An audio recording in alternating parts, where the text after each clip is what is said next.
Hello there today, viewers. On behalf of the Market 360 advisors here at Stewart Peterson, I'm Bob Davenport, and this is your Dairy Week in Review for the week of April 5th, 2013. Let's take a look at the CME dairy components at the settlement of Friday's trade. Looking at cash cheese, blocks closed out the week at 176 1/4, up 7 cents. Barrels settled the week at 169 1/4, up 9.5 cents. Cash butter settled the week at 171 even, up 8 cents. May whey settled the week at just over 57 cents, posting just over a 1/4 cent gain on the week. And May non-fat dry milk settled the week at 159, down 1 1/4 cents. Taking a look at Class 3 futures, the March contract expired this week, settling at $16.93. The May contract closed out the week at $18.34, unchanged. June settled the week at $19.33, up 38 cents on the week, and that puts the 2013 average at $18.52, posting an 18-cent gain on the week. Looking at the cash cheese trade today, there was a lot of aggressive bidding. However, no sellers were willing to step in, and no trades took place today.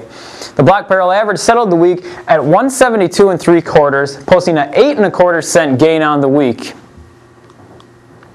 Let's take a look at the second month milk chart. May rolled into the second month spot this week, and here we have a weekly May milk chart.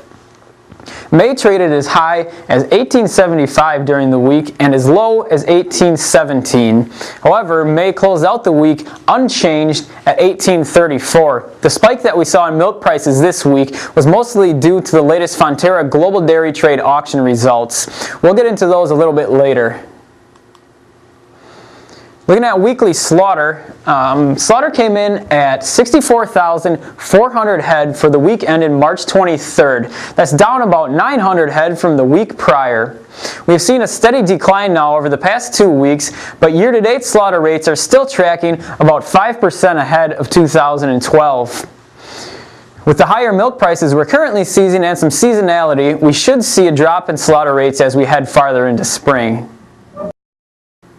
The latest Fonterra Global Dairy Trade auction took place on Tuesday, April 2nd, and showed another gain of about 14.2% in the trade-weighted index.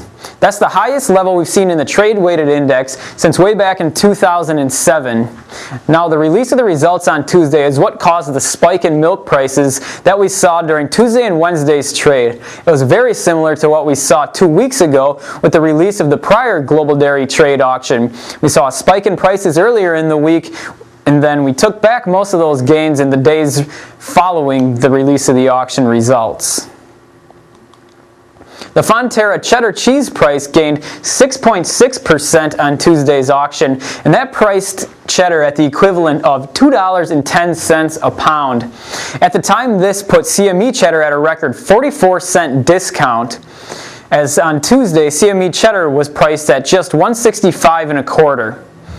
Since then, cheddar has been working to close the gap, but still has a ways to go. Increasing prices in New Zealand should help to support dairy prices as we go forward. Looking at the week ahead, we have a USDA supply and demand report due out on Wednesday and a dairy product sales report due out on Wednesday as well. It'll be interesting to see how the USDA supply and demand report plays out after the release of last Thursday's ending stocks report. So tune into next week's video for a recap of these reports. That'll do it for us here today on behalf of the Market 360 advisors at Stewart Peterson. Thanks for watching. Have a great week.